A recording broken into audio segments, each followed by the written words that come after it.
not hearing anything. Should I be? I can hear you now. Can you hear me? I can hear you. Yeah. Oh, hi.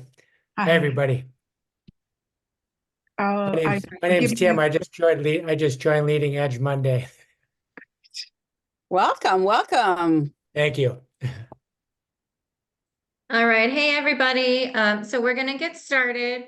We're not going to go on camera because I'm going to be screen sharing. So I don't think you need to watch me squint at the computer while I follow along with Kevin speaking. We're going to do an encore presentation of our CMA training from last week. We will take questions at the end just so that we can get through everything. If you want to put them in the chat, that's fine. We can go through them at the end or just jot them down. And again, we'll go through them at the end. So we're going to get started here, okay?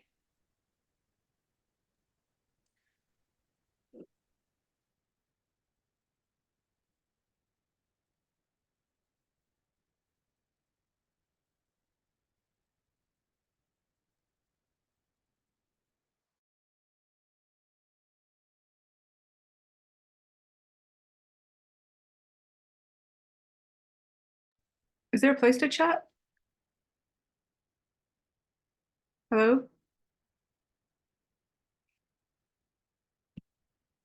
You're not seeing a chat option? Yep, usually at the bottom of the screen where you can see like number of participants. I see it just, once I hit the bottom of the screen, it popped up. Oh, sorry. Thank you. Right. Oh. Dots. You can just hide floating panel. Can I get a thumbs up? Is everybody able to see the screen? Thank you. Oh, that was the wrong thing I hit. Is this a repeat of the other day? Only because I have notes from the other day. Yeah, so we're going to go over everything that we went over the other day again today. Okay. And this one is being recorded and we'll go to the hub also. All right, want to get started? Yes. All right, so there's a couple different ways you can access Core Present. You can do it here from the main dashboard of kvCORE. And if you go to marketing and scroll down, you hit Core Present. You can also access it through the company's kvCORE logon.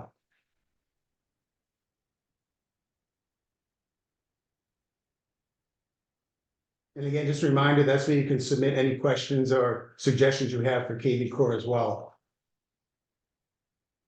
So we're going to go to Core Present. And if you look at the screen on the top right, you see the customization settings. That's where you can go in and you can personalize information about yourself. You can add your profile, your photo. I think, Lynette, you had told us that if that's already populated, it'll feed over. Correct. Okay. Yep, your customization settings for each theme will feed into your, become your default presentation style, if you will. But understand that once you edit your presentation, after you change your customization, the settings don't feed backwards. So it goes from customization to presentation. It doesn't go from presentation back. You can also, at this part, and we'll come back to it, is you can create default presentations. So people are concerned that, what if I want to use a different presentation than the company does, and I want to customize it the way I like it to present it to my clients? You can do that in 3 different versions, and Lynette will go into that a little bit later on. So if you scroll a little further down, you'll see there's 4 different presentation types. Okay, we're going to focus on win the listing. So we're going to click on that. At this point, you put in the address of the property you want to do the CMA for, and we're going to use, I think the one we did yesterday, we'll use it again, which is 2 Boxwood Drive in Methuen.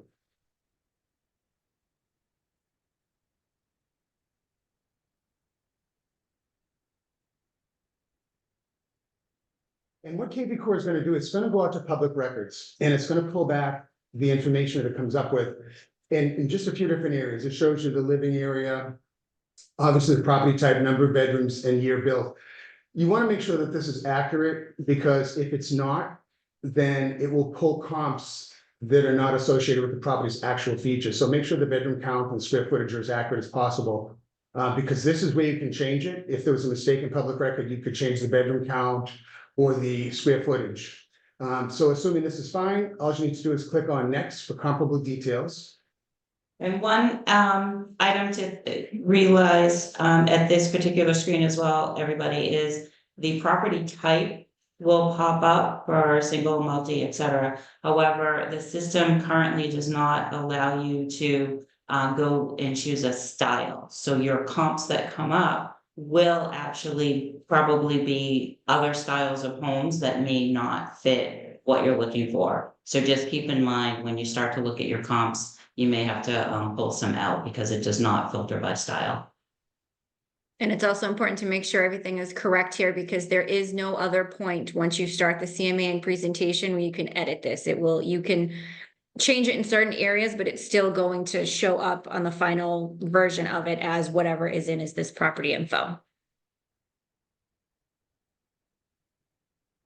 All right, so what's going to happen on this screen is basically it took that information, it goes out to the active comps, and if you see on the top, it tells you basically the criteria of the property, which is single family, 4 bedrooms, and square footage.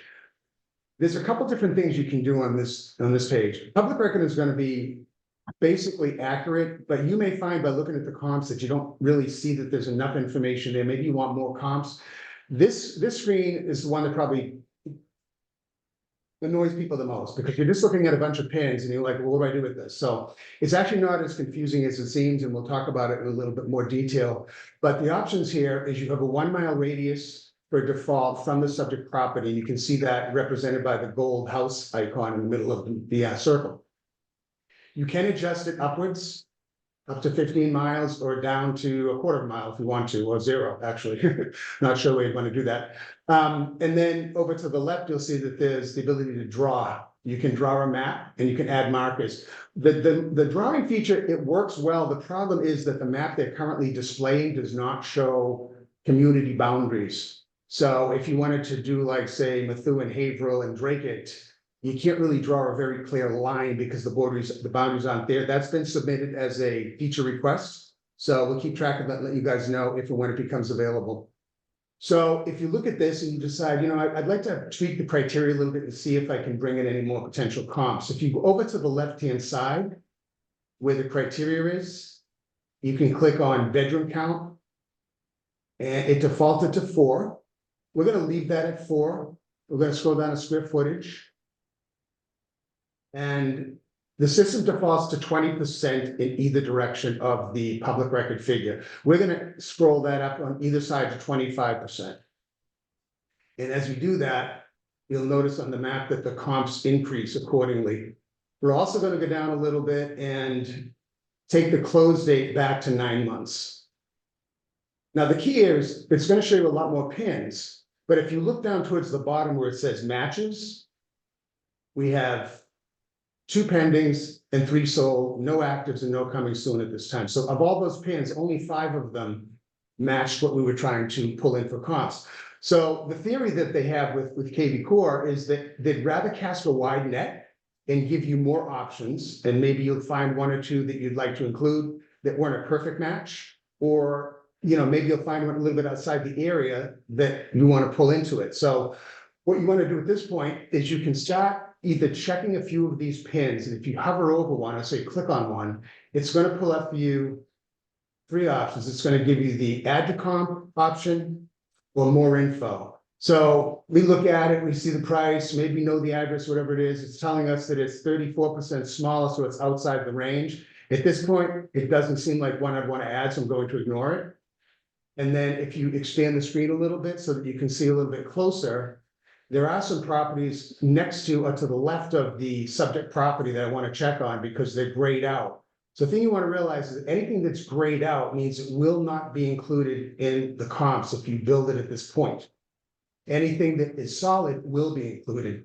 So if you go over to the left of the subject property, you see that grayed out pin that's red, that represents a sold in that area that is not currently included. And if you look at it, it's exactly in the same subdivision. The problem is it's got 1 less bedroom and it's over the square footage criteria we selected. We're going to take a look at it. So click on more info. This is where you can determine whether or not it's something you want to add. You can look at the pictures, confirm the location, read the details, and then make a determination whether or not you want to add it. I'm familiar with this subdivision, so I do want to add it because it would be strange to leave it out when I go through the comps with the homeowner. So I'm going to have that one added to the comps. And you'll notice that the pin is going to change to a solid red. Let's scroll back in a little bit further again. And I think there might be another one, an active in that same neighborhood to the left. That green one, click on that. Again, that one is a little bit over the 25 square footage. It does have the 4 bedrooms, same exact neighborhood. I'm gonna add that to the comps as well. Now you can full screen this as well if you want to. And Deb's gonna show you how to do that. It does make it a little bit easier when you're pulling in the comps. So if she increases the size just a little bit more, and if you go over to the left, I think right above, there's 2 right here. Let's check those out. All right, so that one, that's about the same size, only 10% larger. It's in the same area. Let's take a quick look at it.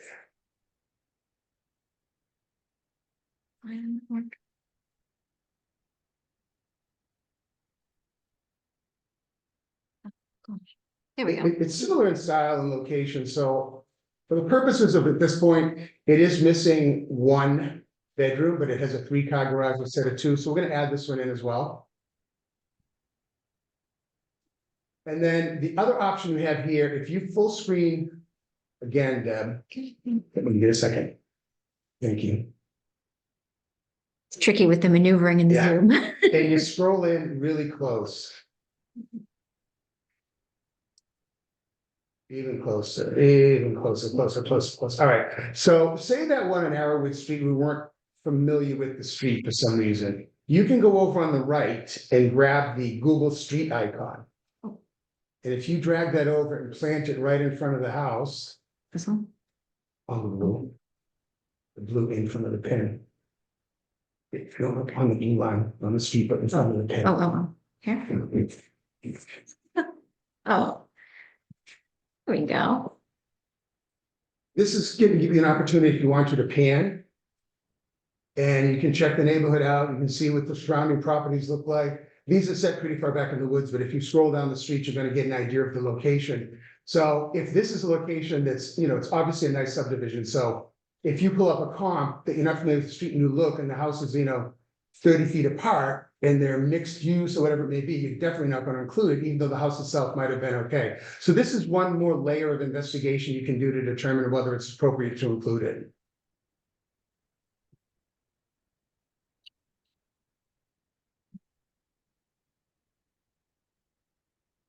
All right, so if we back out of this. Back to the map. Let's look away from it. There we go. The other option you have here is that you can manually add listing IDs. Finally, you can say that without panicking because since we've been using the system, that hasn't always worked. So for some reason, you would enter maybe 10 MLS IDs that you grab from MLS PIN, whatever it may be, and maybe 7 of them would come back and the others would show as invalid. So we're finding out that that problem has been fixed. As of this morning, so far, everything we've entered is taking place perfectly. So I think that's been solved. So back up to the map. Can I just interject real quick on that particular point? As you're working with the program, if you do happen to encounter the manual MLS ID issue, if you could let us know right away. As Kevin said, we do think that issue has been resolved. Things look like they're working as expected, but will kind of look to you guys to let us know if you do see that problem occur again. Thanks. Now, this screen here, in order to see the detail, obviously you have to click on the pin. If you have a ton of pins and you don't want to have to check every one individually, you may go through the ones that are inside the circle. So the ones inside the circle are going to be solid if they meet the distance and the feature requirement. Okay, if they meet the distance requirement and not the feature, they'll be grayed out. The ones outside the circle may meet every feature criteria, but it doesn't meet the distance. So it's good to do that exercise, at least for a few of them that are on the border. But say we're okay with this and we want to go to the next step and build the CMA. I'm just gonna pause real quick, just to where to add those MLS IDs. You can do it at the bottom of your screen here. Or there's actually a completely different column and you can add them in there as well. And as far as there's a couple other criteria, year built and lot square footage, you're probably not gonna wanna use them that often. Maybe if you have a newer property that's built in like, 2018 or 19, you don't wanna go back into the 1800s. But for the most part, you can also eliminate those properties when we get to the next step. So the first thing we're gonna do on this screen, if you look at the top, you can see that it shows comparable criteria review. At this point, you could edit your search criteria if you wanted to. So you could go back to that previous screen, change some of the criteria. If you scroll down a little bit further, you're looking at what's called by KkvCORE as the pricing picture. So they will have a running price line based on lowest to highest, and that's according to the comps that you selected and averages of them. Now, on this screen, you're only showing a few of the comps, and we'll talk about that in a minute. But you want to do at this point is you want to click over on number 1. Those are the 5 different options you have here to review the results. And right now you're looking at the map with all of the comps that came over. If you wanted to just look at the actives, you could just click on the green bar and it would show you only the active properties on the map. Oh, here we go. Same thing for the pending or the solds. The thing you want to notice here, and it's really important, is that you'll notice that some of the listings have a star next to them and some have a like. Now, the reason for that is that kvCORE looks at the comps that you pulled from the previous screen and it identifies the ones that meet the criteria the closest. So it's showing you, hey, these are the ones that I would feature and make sure that the seller became aware of when you do your listing presentation. However, the other ones that are in there that maybe you thought were close or you pulled in, it's going to show them here with a like. Now that means they're not going to display on the pricing picture. So if you were walking through the listing and you clicked on one of the address labels, these address labels will not be on that screen. They will also not print on the printed version. So this is an opportunity for review them a second time. So if we look at Collier Ave and just click on that property, I'm looking at it, it's got the 4 bedrooms, square footage count is okay, it only has a 1-car garage, but I know this area, it's not as nice an area, it's kind of like a spec house here.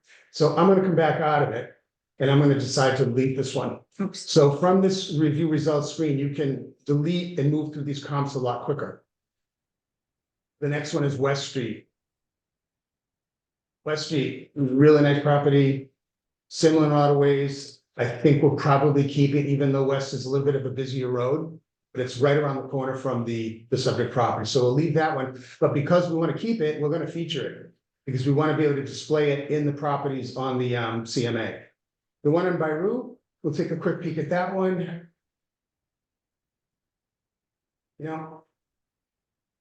I think this one will probably leave in. So let's leave this one in. Come back to the list and we're going to look at the solds. The first one is Pelham Street. Now, if you look at that property, it's clearly much older. We get down and look at the year that it was built. It was 1870. Pelham Street's a main road. So even though it met some of the other criteria, we're going to remove this one as well. And you can do that over here. Yeah, you can do it right at the top. Or over here. And you could also feature or like it right on the screen itself. Let's see, how many more solds do we have there, Deb? Just these 3. All right, let's take a look at Bumpy Lane. Okay, right around the corner, but this is a lake house. Not appropriate for the location, lot size, etc. So we're going to delete this one as well. Let's see this circle. All right, so now what we're left with is a much smaller list. You got a Bumpy, but a more accurate list. Okay, and if you notice, those properties that we deleted, they really didn't go away. If you wanted to bring them back in, you just click on the undo button and it's going to bring it in for you. So we're going to get rid of, we're going to feature West and we're going to feature Beirut so that they do show up on the pricing picture. We're going to scroll down and see if we have anything else we haven't addressed yet. We've got the 2 sold. We want to take a quick look at them and see if there's anything we want to make note of. This particular property sold back in June. So it's a little bit older and, I checked the market in Lithuanian prices, it's still gone up since then. So we want to make a note here on this listing that we're considering an adjusted price based on when this property sold. In other words, if it's sold in today's market, we suggest the price of probably around, I think we'll put it at $8.99 to $9.10. the 910. So this does not have the feature like Moxie did where it will automatically adjust for you. But in a way, this is more accurate from the sense that it did sell at this price. And as you're going through the listing, this is where you could discuss with your homeowner why you feel that the price would have been a little bit higher, differences in features that may cause you to think that the homeowner's property could be worth more or could be worth less. So this is where you're gonna have the meat of your discussions as you walk through the CMA. So Deb added the note, you can come back and delete it, change it at any time. I'm gonna come back out of this one. Back to the map. Hmm. It's. All right, so if you notice now, all those properties that we decided to keep are listed here. This is a large price range, and part of the reason is because we have a pending property that most likely is going to sell for a heck of a lot more than it was on the market for. So because of the way that we price in today's market, it's kind of a larger section here. Below the listing line and the price line, you're going to see that it's going to automatically give you the average of the actives, the closed, and the pendings. Okay, so this kind of is a nice high-level summary view. I almost think that it would be misleading to keep Bairou on there because it's at 949.9 and it's still pending. It didn't last on the market very long, so this is a very neat property that I think probably is not as good a comp as we might want to consider it. So let's go back and click on it. And we're going to delete it. Now, this is the process we all do when we're doing a market analysis. You start with more, you refine it to get to be as close as possible to the subject property. So now that we're here, we have a few different options. We're going to first of all enter what we consider to be the accurate price. And you can do it right where it says agent price. You can either enter a specific price or you can enter in a price range. I think for the purposes of this, we're going to use, I think it was 890 to 910 maybe? 910. Yeah. And all you do is you click add. And all of a sudden, Deb Walker's price shows up, her recommended listing or sale price. So you have other options here as well. If you go back to the button that says, now let's do estimates first. If you click on the estimates button, number 4, there's a little checkbox next to Adam. That is an automated value system that goes out to a bunch of different places. It looks at public record, looks at assessment information, and they basically do a value estimate similar to what Zillow does. Now, you may or may not want to include it, but it is an option. So to check how it's going to show up, click on it, then X out of the screen, and it's going to show you where the Adam estimate falls into the mix. In my opinion, that estimate does not support the numbers I want to provide to the homeowner. So I'm going to go back in and I'm going to check it off. However, I checked the Zillow's estimate, and that is a little bit more in line with what we believe the appropriate price for the property to be. So we will add the Zillow estimate. And maybe when we were talking to the homeowner, they had their own idea when we said, what do you think your property is worth? And they came back with a figure. And in this case, the numbers that we're going to provide are actually better. So we're going to put their estimated price in. The other thing you can do here, and it's really a workaround because you can't pull in off-market properties, pocket listings, anything like that. But you may know of one that you think would be a perfect comp. You could put under estimate name the address of the property and the price it's sold at. And then you could add it so it would at least show up on the price picture line. And then you have the option when you're building your CMA in the presentation, if you have some information about it, you could upload it to a PDF and add it to the presentation so you could go over the features as well. So that's another way you can use this. So it's really, I think you can put up to, 8 or 9 of them, I believe. All right, so we come back out of estimates. We're going to now see the Zillow estimate, and we're going to see Smith Drive and the homeowner estimate. If you scroll back up again, we have a couple other options we can take a look at. One of them is called Trends. If you go into Trends, you have the option of displaying different pricing features. For example, if you wanted to highlight the lowest price of the active comps or the property that's most closest to the subject property, or any of those categories that there are actual listings for, you can select any of those different labels and it will populate itself on that pricing picture for you. The thing you want to know is there's only 18 data elements that can be added this way. between this and some of the others, you'll have a total of 18. So at some point, you might try to click on something and it will say, you have already too many there, so you can't add this one unless you delete another one. That really is to prevent it from becoming way too cluttered and convoluted to look at. So say the trends are okay the way we want it. The last thing we'll look at is the features.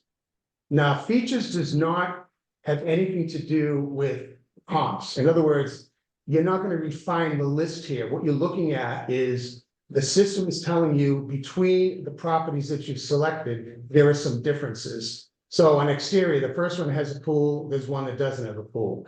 Basement, there's a finished basement, there's no unfinished basement. So say, for example, this particular homeowner recently finished the basement and they want to compare it to maybe other properties that have that finished basement. If you click on it here and then you X out, it's going to show the homeowner off-market finished basement.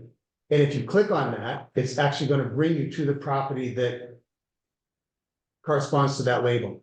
All right, so this is just a different way for you to go in and make adjustments to it. Deb could have put in here, the property has an in-ground pool if she wanted to, whatever you think is appropriate. So if you come back out, you're looking at the summary view, okay? Anytime you click on one of the labels of the addresses, it will bring you to the property itself, and it will give you the option again to review it, add a note, delete it, like it, whatever it may be.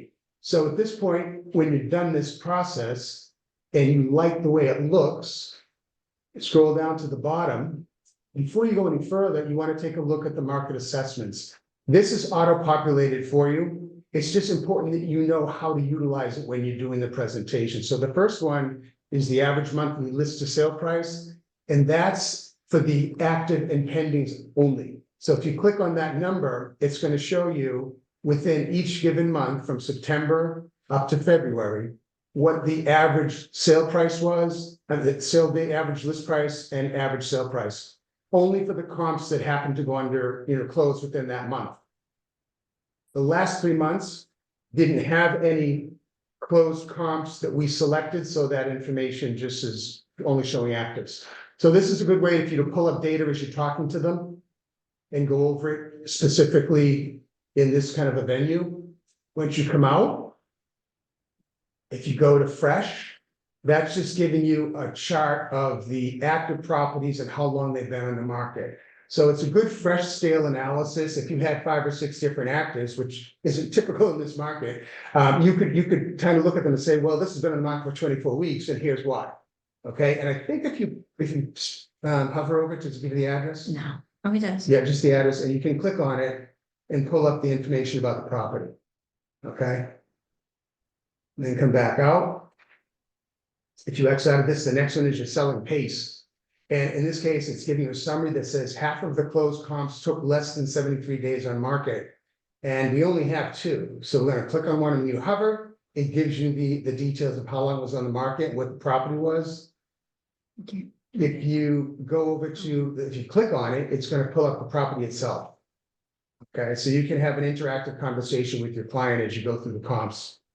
Same thing with the one on the right-hand side. And I think the question may be, why did this property, last so long in the market? It could be when you look into it that the price had been reduced 3 times before it was at, a fair market value.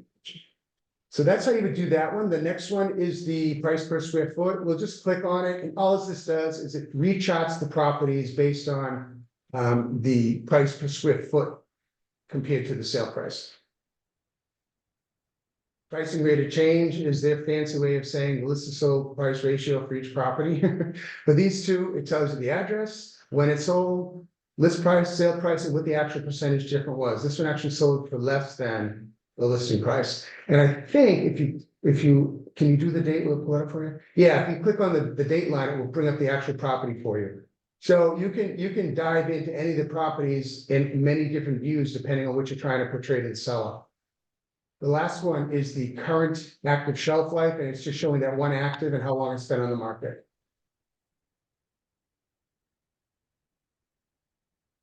I think if we scroll down, that's everything on this page. So when you get here, what you've done, you've already built the CMA. It's completed, it's created, it's only showing the summary view here, but you have 2 options.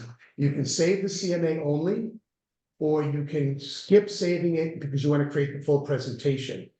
Now, you might decide, depending on the situation with the seller, that they're not interested in a full presentation at this point. They just want like a quick, tell me what you think the value is and maybe go over a few slides about you and the company. So you could do a version of what we call, we currently use as the grab and go, right? So if you save the CMA only, you could go back to your main menu of your list of your CMAs and your presentations. You could select it and you could build the presentation by adding individual slides. So it'll give you the 6 that come with it, and then you can add just the ones that are appropriate. It's easier to do it that way than it is to create the full presentation and go back in and delete 50 slides. So depending on your situation, you'll select one or the other. If I could just interject real Sure. quick, I would recommend always saving the CMA only because I haven't definitely nailed this down, but I believe if you go in to create the presentation and then you decide, oh, I want to go back into the CMA and change something, I'm not sure that it will save everything that you did when you go back and forth that way, but if you saved the CMA, it will. Yeah. So I would good idea to save it. that as your base CMA and then just go back in and go right to create presentation. We're going to create presentation because we want to show you guys the full options, features in the set here. And just a really quick note before we look at the presentation side of things. The visibility and the interaction that you're seeing on that pricing line, and the ability to click and see different things across that line, if you will, is really a great tool because it's giving you as the agent that visibility on those different properties and comps so that you can kind of really get a good sense of what you're going to be presenting out to your client. So I just think it's a great little extra that kvCORE does give you to be able to see that in a visible way and be able to manipulate that information. Right. Yes. Okay, all right, so at this point, you have the option, it defaults to no image. And if you notice there's some pencil marks next to the address and the description, you could change that. You could go in and say, instead of saying presentation prepared for 2 Boxwood Drive, you could put Bill and Mary Smith, whatever it may be. And then you can put the address underneath. So that is free form for you to change according to how you want it to look. Now, if you want to add a photo, you would click on image. It's going to pull up, your computer hard drive. You just need to go through and locate it. We're going to just try to find one as an example. It doesn't have to be actually accurate. I put it. Where did I put it? I'm just gonna add that one because I can't find it. Okay, so whatever it is, once you find the photo, you just upload it, okay, and it's here now. And it also changed the format of where it put the information about the property. From here, there's a couple of different things that you can do. Before we go into talking about the specific slides, if you look up on the top where it says presentation settings on the left, the first one is called emphasis. This is a new feature that I wasn't even aware we had until we started doing the training. It's going to default to the order that we put in as default when we created the account with kvCORE.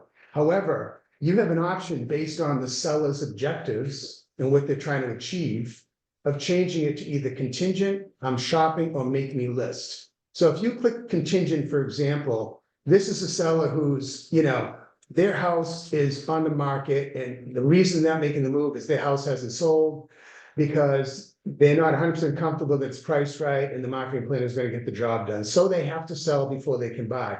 And what we'll do if you select contingent, it's going to reorder the slides and present them in a way that's going to resonate more with a seller that's in this particular space. If you click on I'm shopping you, this is geared towards the seller who, it's not a question of timing or the value. They want to sell, but they're not convinced that you're the right agent to list it with. So again, it's going to change the order of the slides so you can hone in and feature on that particular concern they have. Make me list. They're selling, but only motivated if they can get top dollar. So their main hurdle at this point is understanding why you think they should list it now and what are you going to do to get them top dollar. So that's a really nice feature because it's another way to customize your presentation. So based on your conversations when you're initially talking with the seller, you learn what their pain points are, their objectives, their goals. You can adjust the slides so that you're actually matching what they told you was important to them. The other option up top is where it says theme. If I can just interject real quick, I think this answers some questions. I know some agents were asking if you could move the categories. So in the default, you can't, but if you look at these different options, contingent, I'm shopping you and make me list, it does move the categories around. So that should help some of you. The next option is theme. And there's 3 themes: traditional, modern, and luxury. And as Deb clicks on them, you'll see that the look of them changes. Now, the important thing to note is that if you have not created default versions of the presentations that you want to use, it just changed the look, does not change the order of the slides or what slides are included. Lynette is going to talk to us a little bit later on how you can go into each of those themes and create your own custom presentation with the slides you want, the way you want them. And when you click on Give Me Traditional, it's always going to bring you up your default. Okay, that doesn't mean you can't go in and make other changes, but it will start with the default that you saved for that particular theme. All right, if you look at presentation mode, this just goes back to, am I doing a presentation, a CMA, or a single page review? In this case, we're doing the full presentation. Let's try to add that image once more. I think we need to save it before we can leave. Oh, maybe, okay. I think we need to present and share it, so instead of no show. All right, so we have everything the way we want it to be at this point. So we're going to go into present and share. You also could have previewed this in a web version, but in this case, what we're going to do is we're going to bring you to the screen where it's going to show you what your additional options are. All right, so we're still building the CMA in a sense. If you see where it says add listing agreement link, I don't know if we have one that we can pull up or not, but if you clicked on that and you had the listing agreement on your hard drive, you could upload it. You could also provide a link to it as long as it's sitting on a server that has public access. Okay, so once you do that, we'll show you later where it shows up. Another really great feature here is your net sheet. It's an option, you don't have to do it, but this is a really good way for you to sit and have a conversation about the financial piece of this. What is the seller going to net? Deb's going to throw in a couple examples that we've already kind of have pre-decided on. One was 0 and that was. I keep forgetting zero. So Markets down. get that listing at all. This is why I do what I do and I'm not an agent. Now, under the real estate fees, you know, we've had a lot of conversation. We talked about it yesterday at the all company meeting about we have to have transparency and make sure we provide the homeowner and the seller with options. That real estate fee, the 3 different columns, gives you an opportunity to do some options for them. So if you just pay me at my particular fee, and you put in that fee and you don't do a co-broke, this is what your net's going to be. However, if you don't offer that co-broke, the flip side of it is you're not going to get the most exposure, which could potentially impact the price you get for the property. But at least here you can have the dialogue, and it would be great if they had a checkbox that said, I was told all the reasons why I should or shouldn't do this. So once you have the information, this is what it looks like. Okay, so if there was another column in there, it would have populated it, and you'd see the summary, the third summary on the left. So it's a great interactive way for you to help them determine what their net is. And a lot of times people might like the presentation, like the price, but if they want to take the opportunity to run the numbers and see what's going to work, well, let me help you do that right here. So if we go back, we have another option, which is add the video link. This is super easy. You just put in the URL of a video you want to add. It can be a YouTube video. It can be basically any video in the variety of formats that you can put a link in, and it will access it in a public location. So it has to be publicly available. I use OneDrive with my Microsoft 365 account, and I can make that link open to the public. So I could download the video of me explaining certain things, talking about myself, maybe going over the company pledge as an agent, whatever it may be. It's a great way for you to preface what you're going to be presenting to your seller, especially if you're going to be sending it to them to review on their own. All right, so we don't have one that we're going to add at this point, but if you did, what will happen is when you open the presentation, that will be the first slide. You just click on the start button, it will go through the video, and then it will automatically advance to the first slide of the presentation. Now, at this point, Yeah. do you want to talk about actually adding some of the slides? And Sure, let's, can we just go over a couple of things Sure. here on this particular slide, however, one, piece of data I wanna let everybody be aware of is, we were going through the net sheet piece. Just be aware, as you saw, Deb was entering hard numbers. So kvCORE will not do the calculation for you as we actually have that as a feature in Moxie. So just be aware that you need to do the math, guys, just sorry. So you'll have to have your numbers as you go through that process. And before we leave this screen too, two other things I want to point out. The email presentation button, obviously you click that and that's how you would actually be able to send that off to your client. Obviously, good point, Deb. Thank you. You have to actually choose your client first. It's got to be somebody within your kvCORE account. So that allows you to basically create the link that you can send out to the client. In addition to this, if we can close that, there's a download and print. So download and print is going to allow you obviously to download a PDF file. So you're obviously going to see things a little bit differently with it between the PDF and the what they see in a web view. So understand a couple of things here about the PDF. One particular aspect is that we are in a portrait orientation and not landscape. So keep that in mind when you're going to print, and if you're going to buy something out, you're going to get a basically a portrait visual of the actual presentation. The presentation will also, in the PDF form, will give you a entry sheet, which is kind of like a table of contents, if you will. So it will kind of show you what's going on in each section. And now you're seeing the different pages of that presentation. So just wanted to point out that you've got some options there. And where there was interactive features on the web version, they will actually provide a print of that particular interactive screen. So obviously you can't click on these to pull up the properties. So at the end of this, it gives you a summary where you can do like a high level look with the seller. And then it will go into each of the individual comps with the pictures, etc. Another quick note about the PDF as well. You can see up to the first 15 photos within that are pulling in from MLS. So we don't have a way to manipulate the number of photos that come through, but I think 15 is a good number to work with.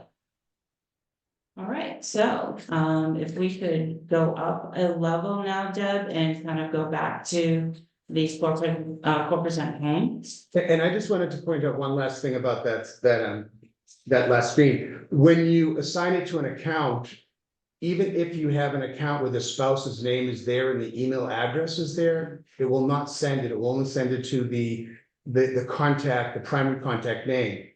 So you can assign the same CMA to other people as well. So if you wanted to send it out to the spouse, you would just add it and save it to another client, and then you could send them out individually to the couple.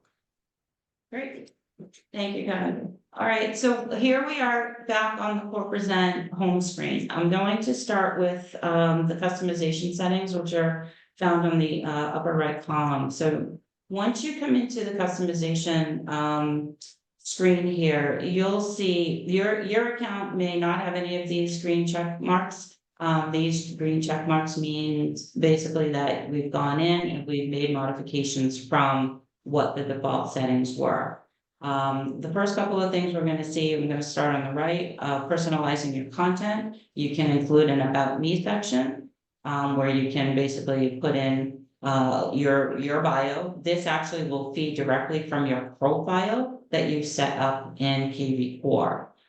So that information will filter through. Like I mentioned earlier, however, anything you enter here will not filter back to your profile. So it kind of, again, works only in one direction. So building your profile information here, you can actually have this as a screen that will show up or a slide within your presentation.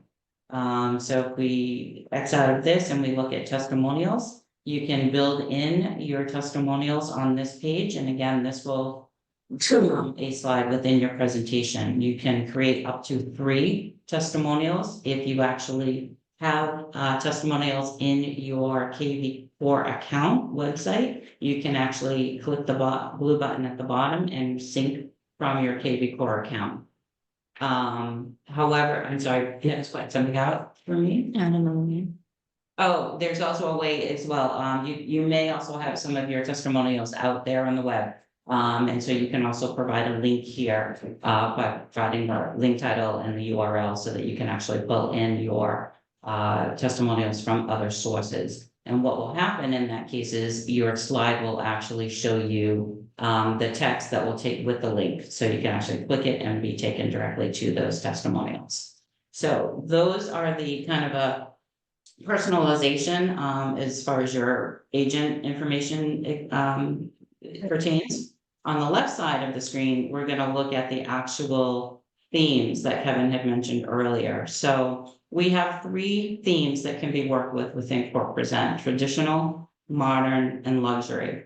I'm going to have Deb work with the modern presentation right now. That seems to be my favorite, but you can pick and choose. The thing to understand with the themes is that when you're customizing, you're beginning that process, you're not changing you want to think of it in terms of what's the content that I want to show as my default for any particular theme. So you're going to basically see the same set of pages right here. You're going to be seeing the difference being more in the design, if you will. For example, the luxury theme is going to be more high resolution, photo rich. The modern theme, you'll have more charts and graphics, that type of thing. So it's more the way that the data is being presented versus the actual, data being different. Things on this that you can change, our colors are set by the company, our fonts are set by the company, so you'll see little locks on those. You can't change those. You can, however, add a secondary logo, or actually a second or a third logo if you want. And those actually, why is it? If you click on it, it will open up. It just shows, Okay, yeah. it's if you click giving on the us, plus, it's it giving does. us the warning. There we go. Okay, cool. So there it is. I was getting a little nervous. I was gonna let us do it. It's a good place to put maybe a group photo or something like Right, that. yeah, if you need to work with a group photo, anything like that, you can put along those lines there for the logo.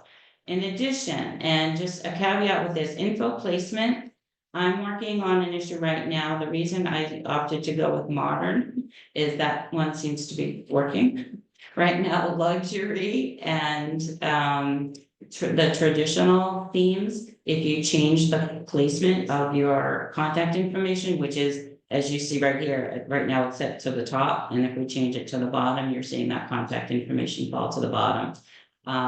I'm trying to do some research on that issue with the other 2 themes, but anyway, let's save and continue. So we've got that piece all set. So now, if you look over at the left side of the screen, you're going to see different categories of information.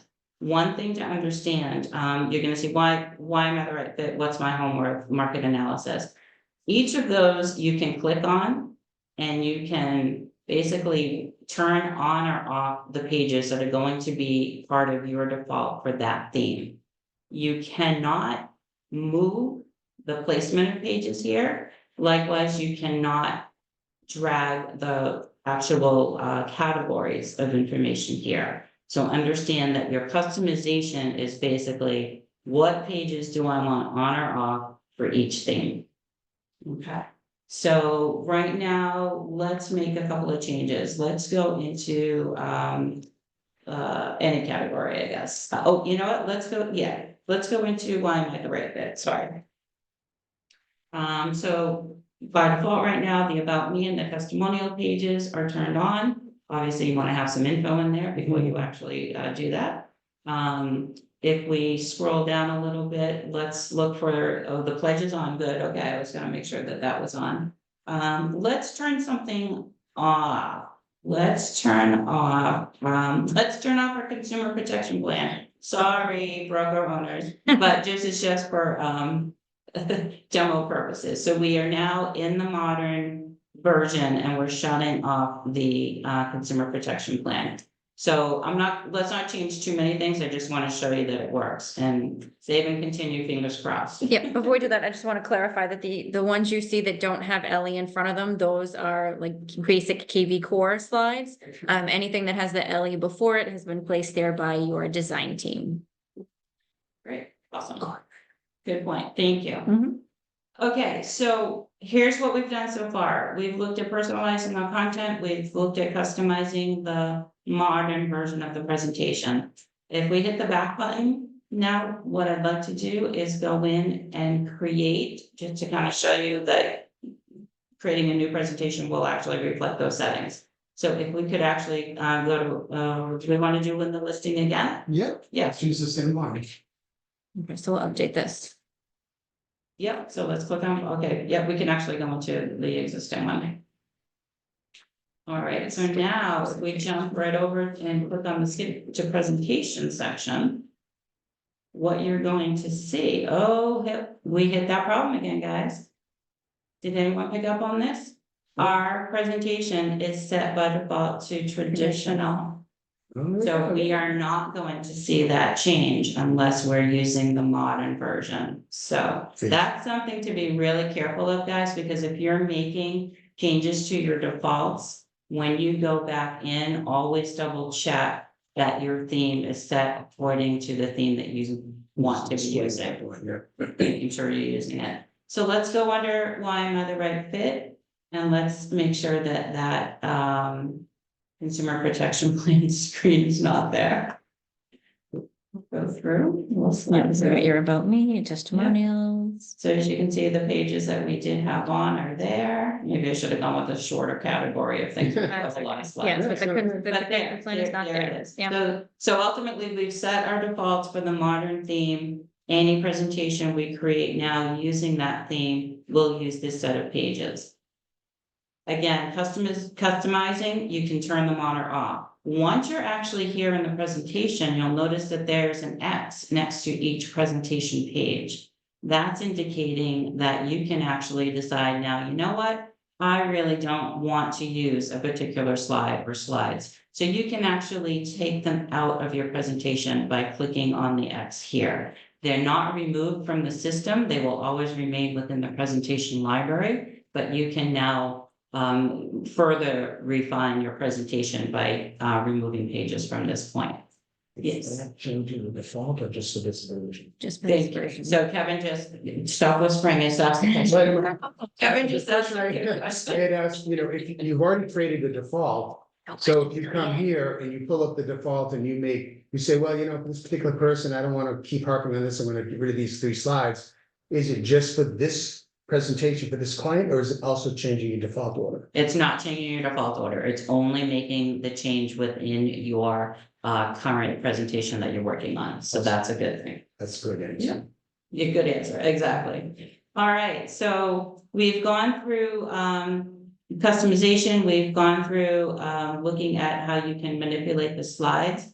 One of the other things I want to cover here is actually on the left-hand side of the screen, Deb, if you hover over one of the categories, like if you hover you see, we suddenly have a hand. We can actually drag the entire section and just restructure where those pages are going to land. This is something that we recently discovered. So actually, let's drag it down or close the first one. There you go. So in some cases, you may want to have your market analysis slides be, the first thing that the client is going to see, and then talk about you. So here is where you can actually move those categories of slides, and then you can, turn pages on and off within those categories. So I wanted to make sure that people were aware of that. Except for Introduction and next step. steps. Correct, except for introduction and next steps. Those are the only 2. As you notice, we don't have a hand mover. We just have a pointer on those sections. At this Can't point, change them. Lynette, could you change the order of the slides within a category here? You can. Okay. Yeah, So so- not when you're setting up the default, but when you come in here, if you decide you'd rather Correct. present them in a different order here, you can do it. Yep, so actually, let's open up the market analysis category. So notice that if you hover over the page, you can slide, so. Is there only one? Yeah, there's only one. That was a bad example. All right, There you go. there we go. So you can click and drag and move them around within a category. Again, you cannot do that in customization. You can only turn them on and off, but you can slide them when you're working within the presentation itself. Okay, the other thing that I wanted to give you guys some information on is the add slide feature. So notice on the left-hand side, within each category, you can choose to add slides. So once we click the add slide option, we're going to be presented by default, we're going to land in the category that we are currently in that presentation view. Now you can, from here, choose to include other slides. This is your full slide library, if you will, broken down by category. So you can either include things or not include things here from within the actual library.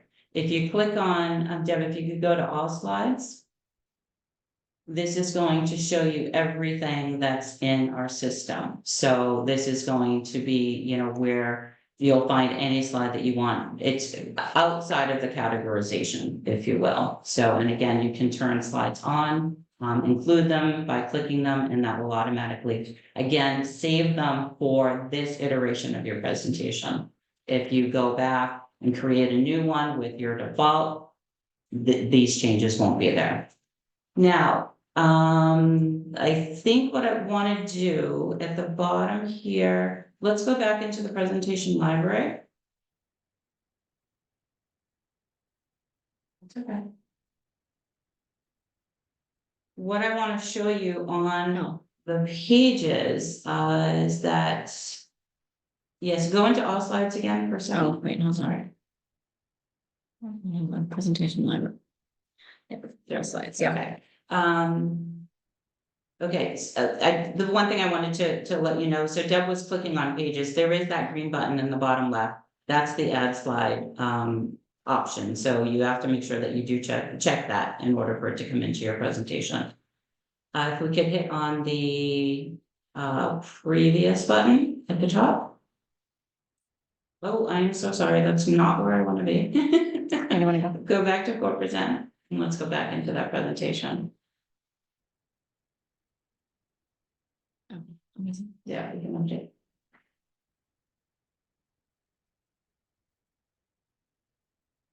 All right.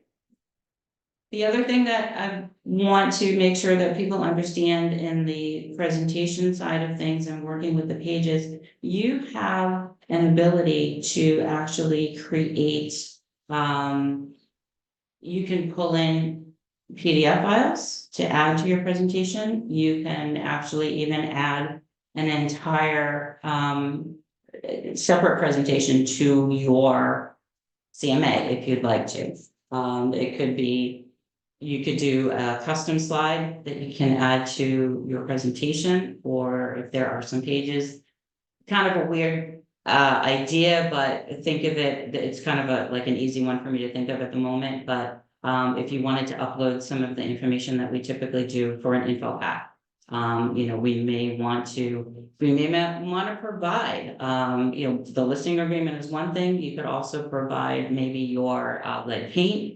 There could be other forms and things that you might want to throw into your presentation. The world is your oyster, really. You can really decide what you may want to do in terms of adding new slides there.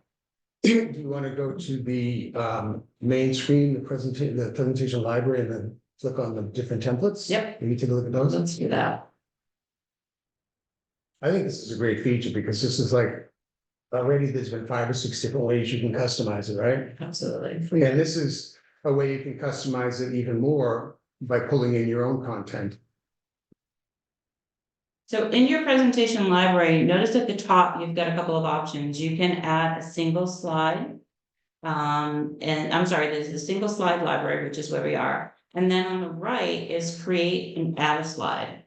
So this is what I was talking about earlier. One thing that a few folks have asked about is, hey, you know, the one thing I'm seeing missing from kvCORE is I'd like to do a market analysis summary. I like to put something in my CMA that's my words describing how I've arrived at that price point. Maybe you're including information about if you've seen the house, suggestions of things that they need to do to get ready to go on market. You actually have some options here within this slide layout. Deb, if you click on text only, oh, I'm sorry, before you click on text only, if you see on the left, you're gonna see different types of templates and layouts. You can have things that have pictures and text laid out differently, left versus right, up and down, etc. So depending on what you want to show here, you can, you know, pull in images, you can add your text to these sections.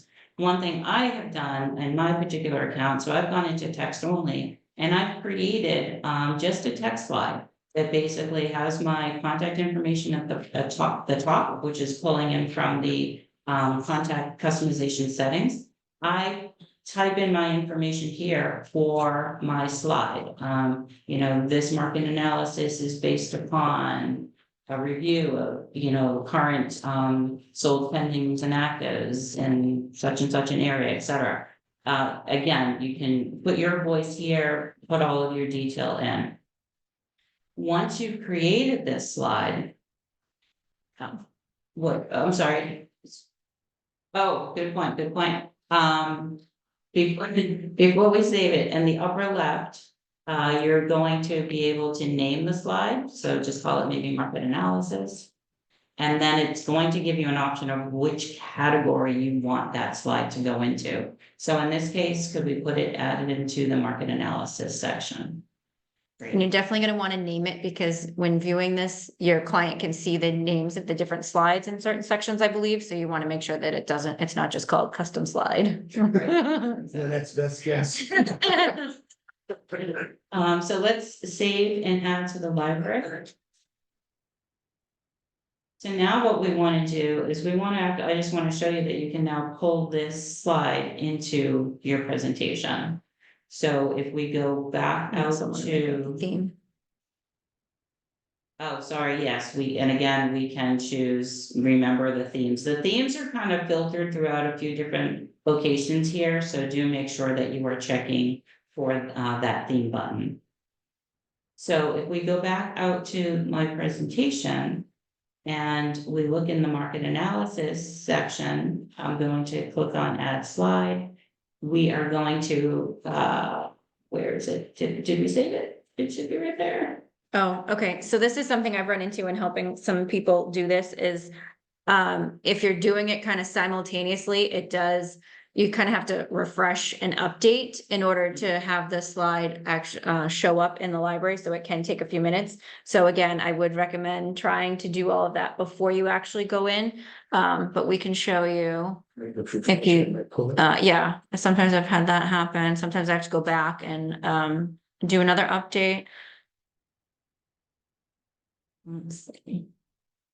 There it is. There it is. So there's that custom slide that we just created, and now that can be built into your presentation. The thing to understand, however, now, the next time that slide is now existing in your library. If you would like to do that same market analysis slide for another presentation, you will have to go back into the presentation library and you'll have to make appropriate edits because you may have specifically mentioned something about the property, the address, specific suggestions that would not tailor to the next person that you're going to create a presentation for. So do understand that you have the ability to go back into that presentation library and you can make that edit and pull that slide into your next presentation. We are working with the marketing group and we've requested that they put up a couple slides for us that are editable at the stage where you pick your selection. So you could go in and add a slide to the presentation, and once it's in the presentation, you can edit it there as well.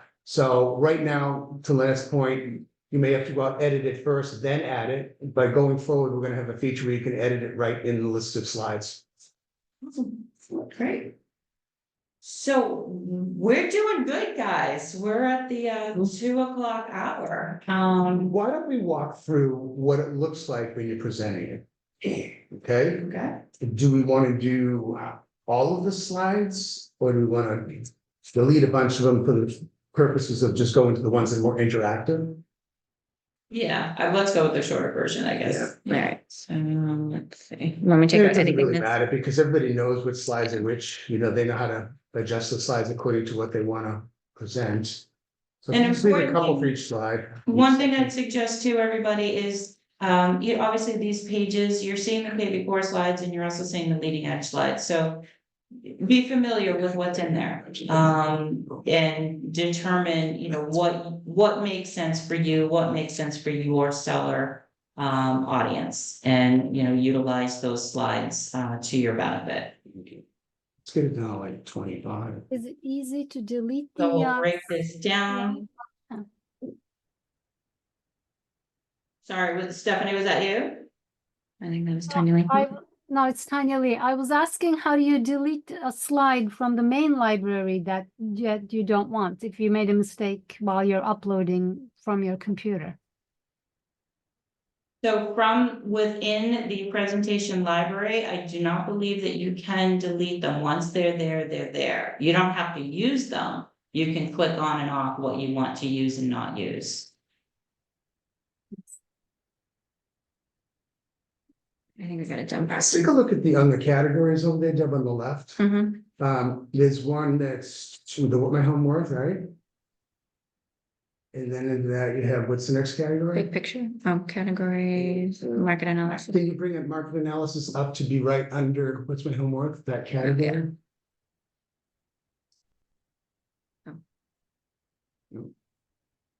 Right there. Go to market analysis, click on those slides. Yeah, And bring that category, market analysis, right below what's my home's worth. The whole category. Yeah, it should be, there, perfect. Okay. present and share. Yeah, let's present and share and see what it looks like. The other great thing about this is it gives you an opportunity to view what you're ultimately going to be sending to your client. So again, in addition to being able to visually see as you're building it, now you can kind of do a preview of as to what they're going to get. So if we open it up, if we had a video, it would default to that and then it would play. Now you have the buttons on the left, the far right, I'm sorry, to navigate. And this is just, if you stop here, this is automatic. This brought us to the market analysis section already. So this is where you would, do a summary overview and explain to them, et cetera, based on the criteria, these are the comps that came in. Any slide that has that little button on the right with the finger and it's kind of pulsating there, that's where this interactivity. So if you are sending it, you want to make sure you indicate that to your clients so that they can go in and they can see what they can press on. From here, they can click on it and just see the summary information about the properties, where they're located. So it's kind of a high overview. And on the next screen, this is where you want to make note and become familiar with the different things you can display to them. All right, on this one, it's the pricing picture. So this is where you're going to talk about all your comps. You have an option up on the top left where you can change the total price to the square foot and reorient the screen if you want to present it that way. Okay, let's say we want to keep total price. You would go over and have your discussion about the individual property. So you click on, say, 40 Arrowwoods. All right, and then you talk about the attributes, whatever it may be, whatever your process is. And then you come out. Now, you could do that for each one, and underneath you can also click on, say where it says average of closed comps. I believe if you click on that, it's going to show you on the left the two closed comps. I don't know why the screen's doing that. And then if you come back out of there, you can also, while you're with the client, click on one of the other buttons, for example, trends. And if you wanted to say on the pendings, add nearest, you could click on that and come back out and it's going to automatically adjust it for you. So this is an interactive tool, which is a little bit different than, say, Moxie, because you can go in on the fly and say, well, what about, that house on such and such a street? And you could actually pull it in and discuss it. Or maybe they say, well, I really don't think XYZ property is a good comp for me. And then they have a conversation, maybe you agree with them. So when you delete it, everything's gonna readjust, recalculate, and everything right there while you're talking to them. The other option you have, if they're not really super detailed people, is you can change on the top right where it says big picture, you can slide it to comparables. It's gonna bring you to a screen that just displays them in a grouping. You have in the 660 to 739 category, there is one pending and one closed.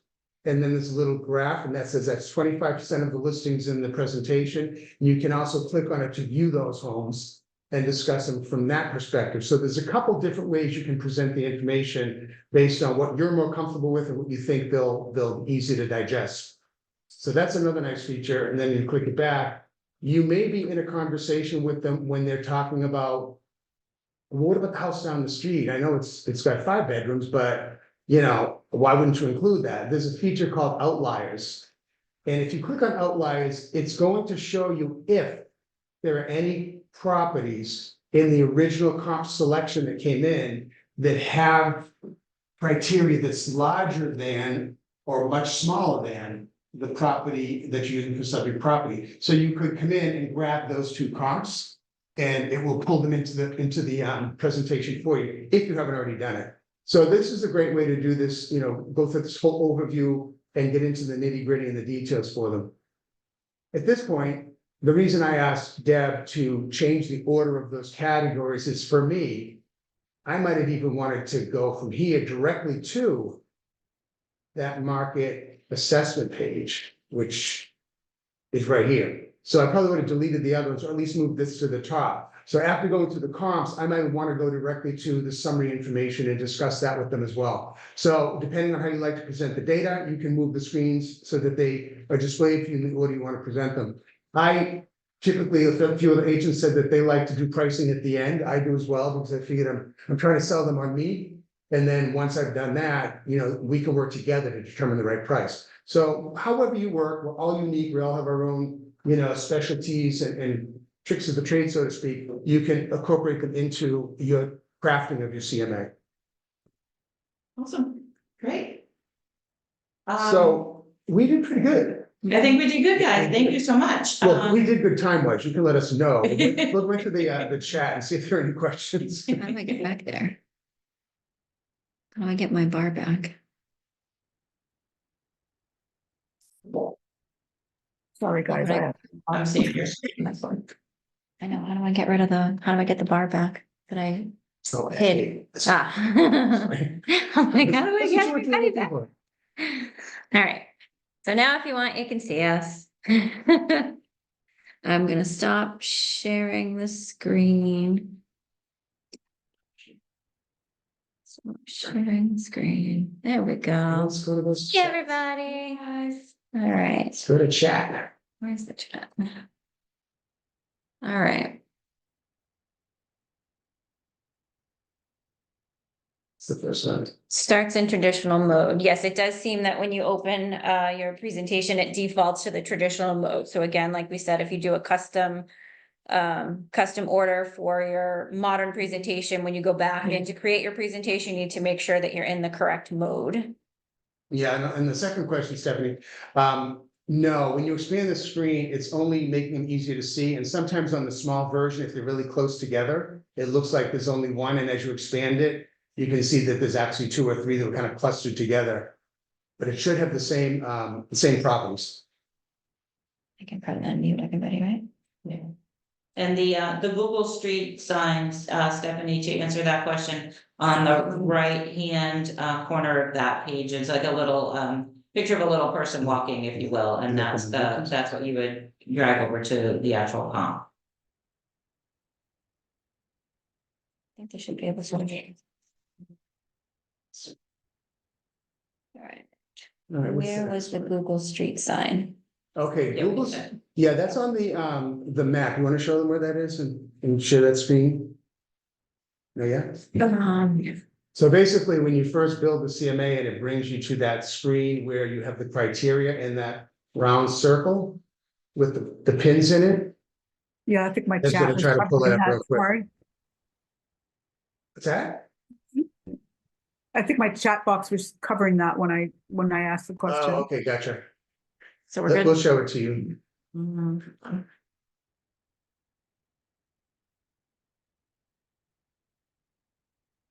Let's go. I'll get there. I'll get there. Here we go. If you look over to the right, you can see the Google Street icon. And if you do make it full screen, the icon will stay there. And the closer you zoom in before you place the Google icon, the street map icon, the closer you're going to get to where the actual property is. So I go in really, really close and you put it on the blue. And you want to drop it on the blue street right in front of the comp. Yeah, let's get to that. And from there, you can do a pan, or you can just use the left and right arrow to scroll down the street. You can take a left, you can take a right. You know, the idea here is to see, is there, you know, a hazardous waste dump behind the house, or 10-story apartment building that they don't show in the pictures, because we never show those things in the pictures. Let me go to the top here. Kevin, there's a question from Kim Clark about Adam estimate, and can you share more about what? Yeah, so Adam is, it's kind of a compilation of a variety of different, say, you've got Zillow in there, you've got probably Realtor.com, you've got Public Record. They have about 15 or 20 different different places that you can use. We had an actual description of it somewhere. But if you go to, I think it's at attomdata.com, it'll bring you to their site and it gives you an idea of what the information is. It's they don't list all the sources, but they list the type of things: assessment record, current market conditions in the community. So it's very in-depth, but you know, sometimes I find the more in-depth they are, the less accurate they are. The Zillow estimates seem to be a little bit more you know, close. Mhm. Yeah. So far, yeah. So far, anyway, the ones we looked at. Next question is from Stephanie. Traditional will give you the default that you, the agent, created. So the default that you're seeing for all three of those themes, again, come preset with the way that the application is set when we get them. So again, you can change those pages that you want for each of those themes, whether it's traditional, modern, or luxury. Okay, I thought we were showing the pledge page with our signature. No,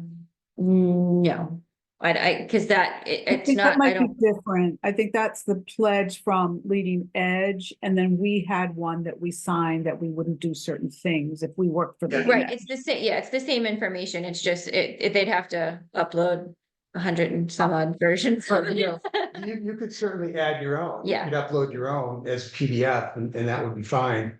Yeah, so I thought they that can would be corrected. fine. I don't know why they tied the ability to default the different versions to the themes, but they did. That's probably the only option they had at the time, but the good news is you can have 3 different defaults. Your default does not retain your slides. You would definitely want to go to the CMA only option versus create presentation. Does that make sense?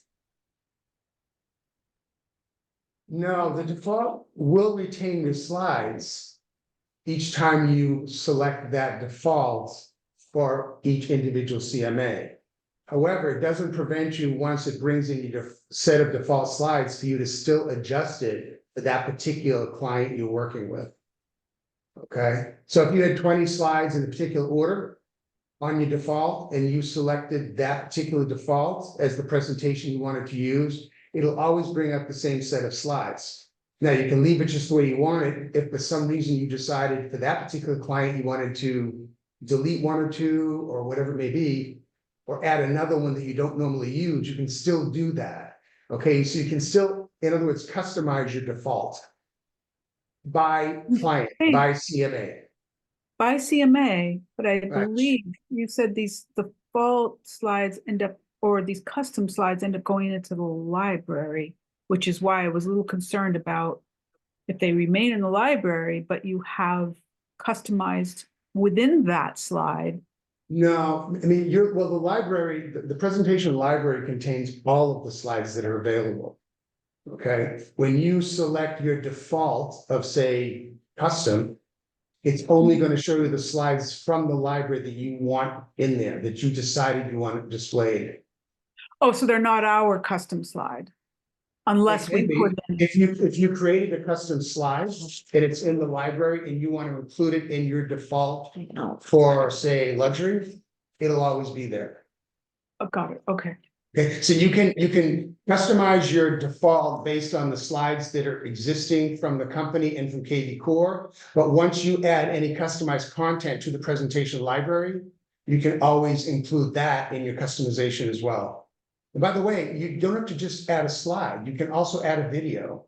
You can also add a complete presentation. So if you had something maybe you liked in Moxie and you loved it and we don't have it the way it is now, you could actually recreate it as a presentation in landscape mode, as a PDF or whatever it is, and you can upload it into kvCORE as a custom presentation called My Moxie Biopresentation, whatever it is. So, you know, they're giving you options that they think are appropriate, and then they're giving you even more options to put in whatever you want. You might want to put in a link of a page of links to different, you know, sites that might be helpful to the home on some, you know, demographics, school data, you know, how to determine the drive distance from where you work and what communities fall within a 20-minute radius. Anything you want to do, you can customize. And it's you gotta kind of think out of the box and think of some things that would be really cool to do. And then do that. And we didn't walk through the full presentation yet, but we will when we get to it. Somebody asked about adding Zillow, or did we not get to that yet? We haven't gotten to that yet, yeah. That's fine. Answer that, yeah. Now, but go back to that one a little bit. Once you. Sounds like once you choose a theme, you need to stay with that, or the custom slide will not match. True, but you can change the custom slides once you pull it in. So you can take your default, if you use it 90% of the time, for example, and then you can adjust it for that particular client. But you also have the ability to create 3 different default versions. So you could say, I want the luxury to be the one that I go full boat with everything. Because this person wants to know everything. They're detail oriented, they don't know anything about real estate, they've never sold, you know, this is the first time they're selling a home. And then you can have maybe make the modern tailored towards a different scenario you don't want to include as much. Okay, so you can have 3 different defaults. Why they tie them to, you know, the theme, I'm not really sure. But just think of it, the bottom line is 3 defaults or create So your you're own recommending not just 3 graphic style presentations, but you're kind of considering 3 style graphic, I'm not, 3 style presentation. Or Yeah, should but say it's really just the way it's goal presented. The presentation. Yeah. information will be the same. It's really just the way they place things, how they've, you know, made some lines bolder, some look a little slicker. It's, from my perspective, you know, it's irrelevant when you're presenting the CMA. You're not gonna not win it because you choose a different theme, as long as the information is what you think you need to include. But getting back to that, there's one, the original 3 are just graphically different, but you're recommending or implying that you could maybe make each theme a very different approach to selling a particular client. So you, like you were saying, a condensed Yes, you could, of you know, if you. an ignorant seller that's never sold before, or a buyer that's never purchased before, could be maybe in the traditional theme, if you will. Sure, you want to do it that way, Stephanie, or you could say, I want to use the look of the traditional default. But in this case, the individual I'm dealing with wants more detail, and then you would just add those slides you wanted to add to it for that particular client. So think of your default as a base. You have 3 different defaults. It can be the same default slides on each theme, so that when it's presented, the look and feel is different depending on how you think it would be received. Or you could consider it as just 3 basics and have the content different depending on who it is you're going to present it to. But regardless of that, once you pull in that selection and you're dealing within the client record, you can add, delete, move, change, anything you want to your default. So the default's just an easy way so that when you are building your presentation and you see that it's giving you 86 company slides to include, you don't have to constantly go through and delete, add, move, change. You have a base default you can start with that's going to be much easier for you to customize if you need to. Understood. Thank you. Yeah, and the Zillow and Redfin estimates, I don't know if you wanna, if it's easy for you to get back to that slide, you have enough time? No? Good one. Let's go through some of the other questions. Okay, we'll come back to that one. All right. Thank you. You're welcome. Um, Oh, good question, Kim. Search by zip code. We do not have any detail on that yet. That feature still is missing from our perspective from the application. So no, unfortunately, we cannot search by zip codes at this time. But if everyone submits it as a feature request, there's a possibility that will change. yeah, that's a really good Yes, point. please. Yeah, what Get all else? your friends to make it a feature request. It sounds funny, but I'm on, actually I'm on that's a the way to do it. campaign.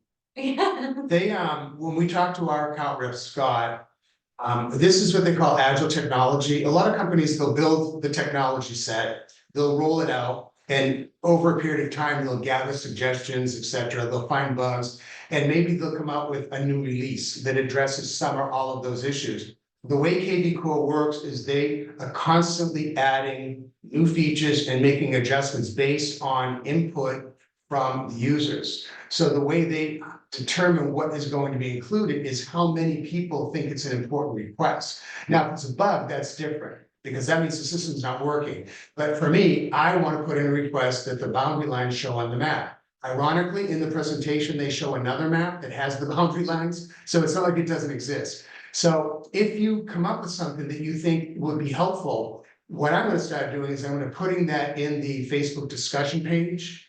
And the way to go about doing it is not for us to compile it and say there were 10 people. Everybody should go to that chat bubble where you can do a feature request and just type in and ask for that same request. Because that's what's gonna bubble it up to the list of what they call their sprint items. And the sprint items are the things that they're working on within any given month to fix, add, or change. And we have seen since we implemented the system, there have been upgrades and changes that have been provided, one of them being adding AI, so that when you're sending out an email, you can use ChatGPT to help you structure the initial email, and then you can adjust it accordingly. So I strongly encourage you guys to put in feature requests. And if you see something that you think everybody else would be interested in, let them know on the Facebook discussion page so you can get more people, more momentum, more likely that they're gonna put it on the list. All right, and we'll go back very quickly and show where you can add the Zillow and Redfin updates. So let me share my screen again.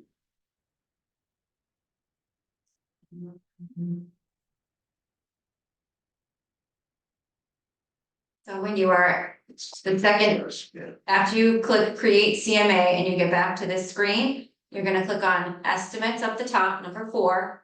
And this is where you could add, as you said, we added the Zillow estimate, and you could add a Redfin update as well if you had that. So that's where you're gonna add those. The website for kvCORE you want to access through leadingedgehub.com. The password is all lowercase LEHub23, and it's right on the top. You have an option to log into kvCORE. There's also an option underneath if you're having any issues and you've reached out to support and you haven't been able to get anywhere, you can filter those issues through. They'll come to myself, Lynette, and Kevin, and we can work with you to get those resolved.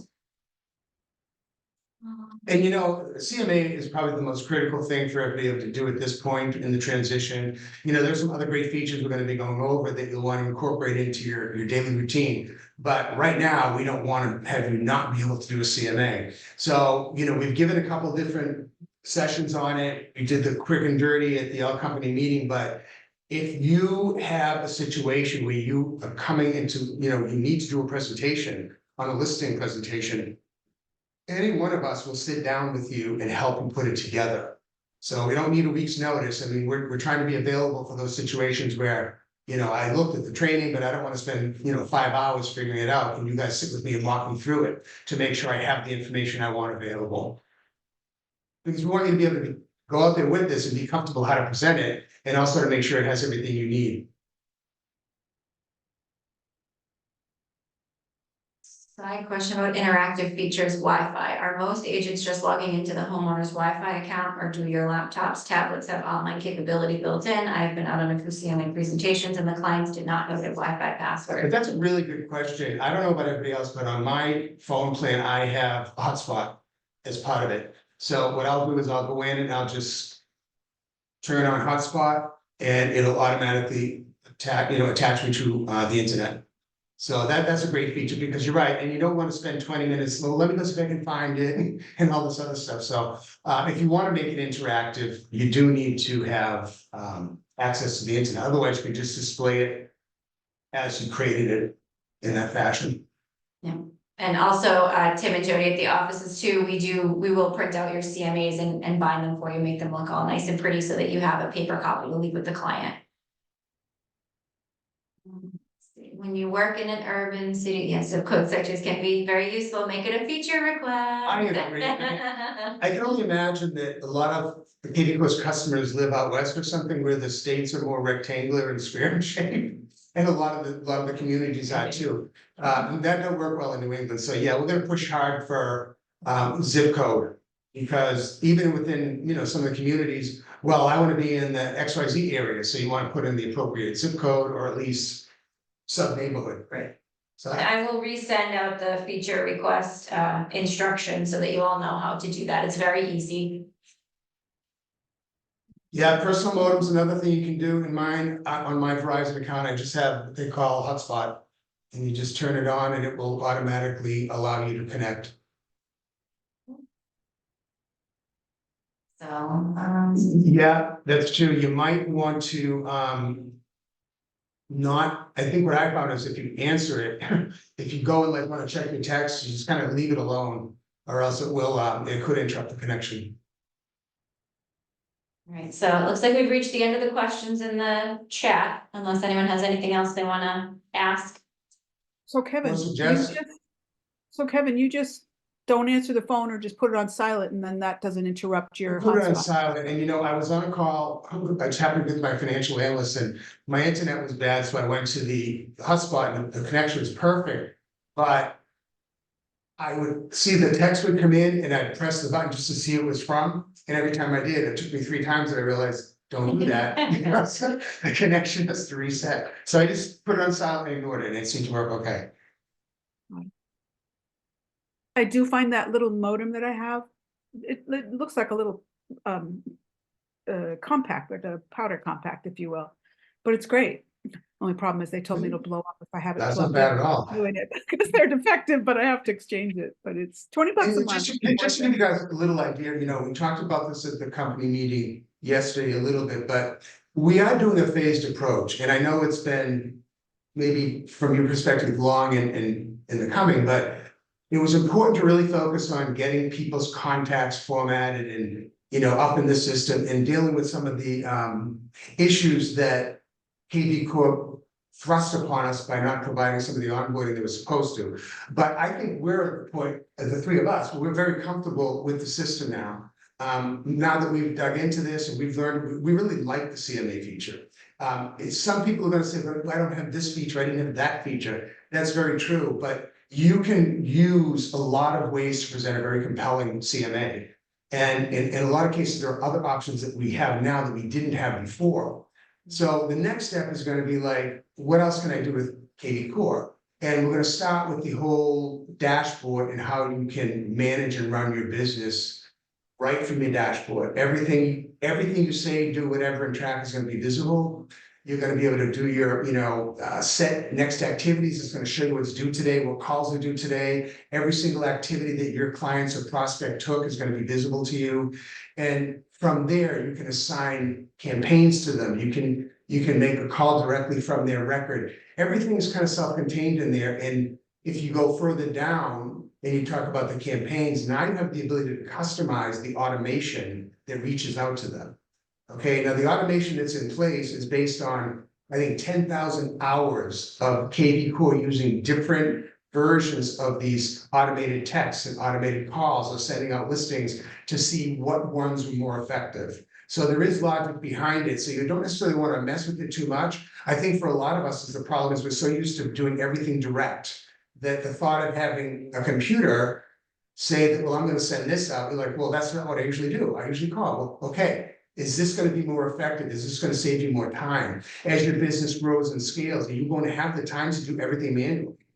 Probably won't, because if you do, then, you know, you'd probably be better off letting the system do some of that maintaining while you're looking for additional sources of business or dealing with the stuff you have. So that's the whole idea, is for kvCORE, along with those segments, the campaigns, the day-to-day work in process, CMA Present, and your website. When you guys see the website and how that can help you to generate business, identify it, and set it on a path to be communicating while you're doing something more important, it's gonna be really powerful.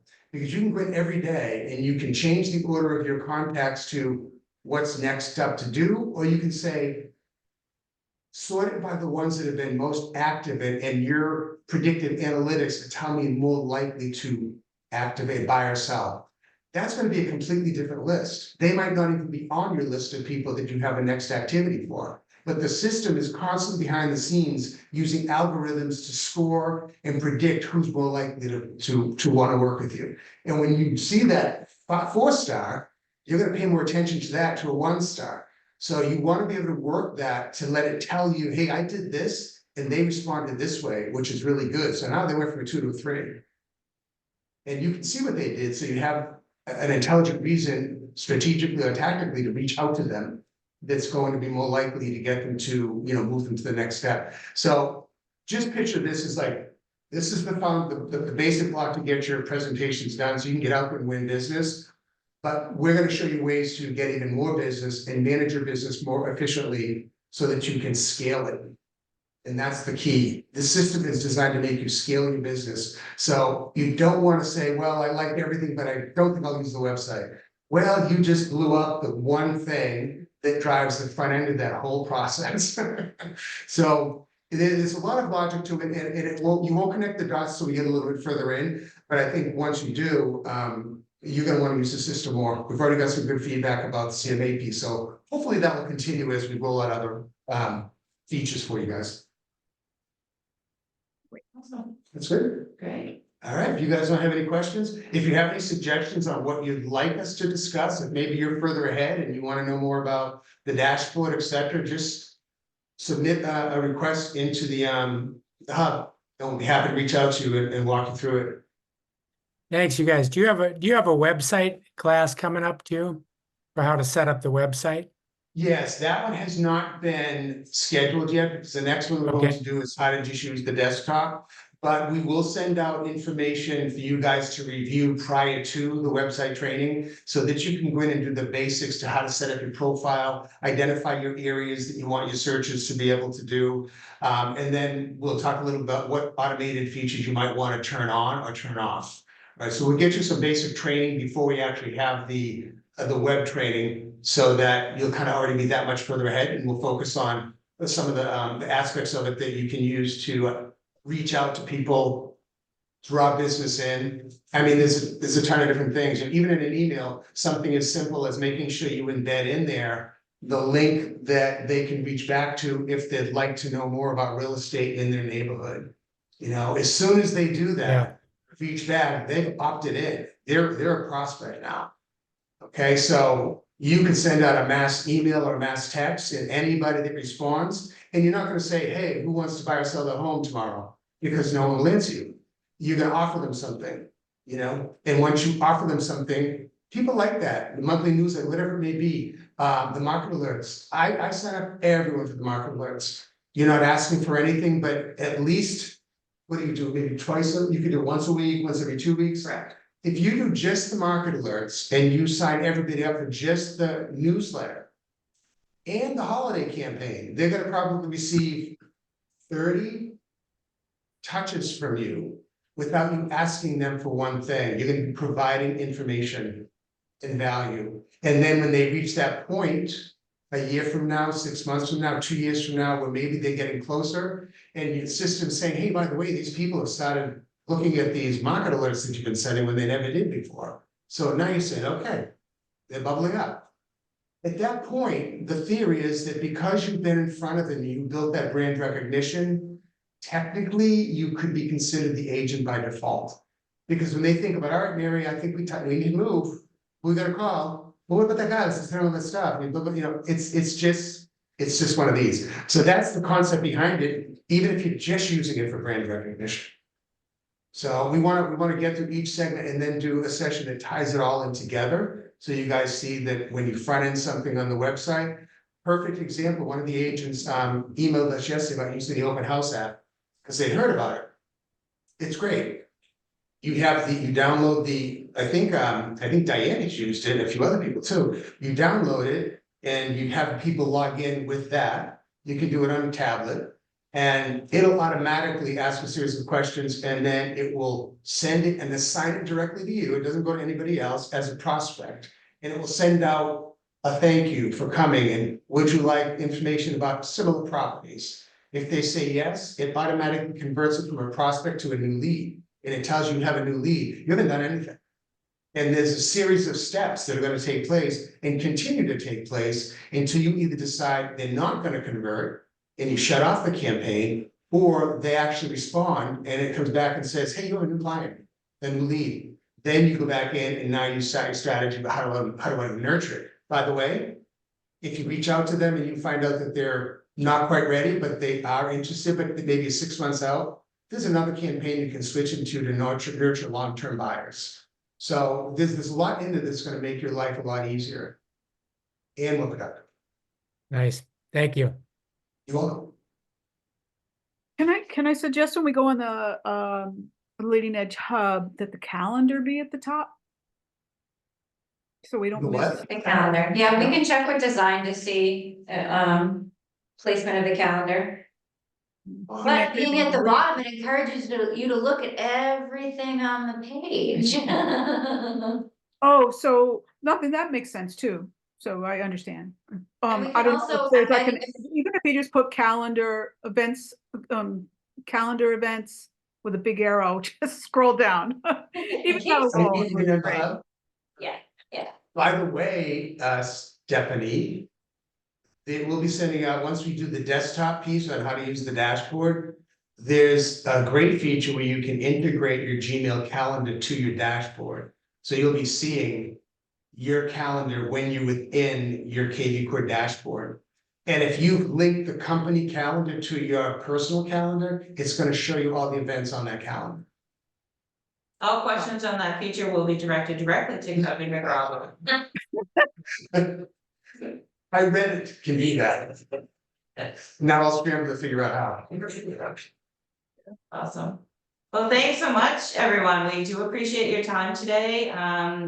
This has been good for us. It's been great practice for us to kind of get it in front of you and you know, we've had the opportunity to learn the system and try and perfect at least this aspect of it. So we do appreciate your patience. And if you have any questions, again, please reach out either directly via email or through that link on the hub is really great because it goes to all three of us at the same time. And you know, we work together on all of this. So we're here to support you guys through this process. So thanks so much. Yeah, hope it helped. Thanks all of you too. Thanks, everybody. Thank you. You're welcome. You.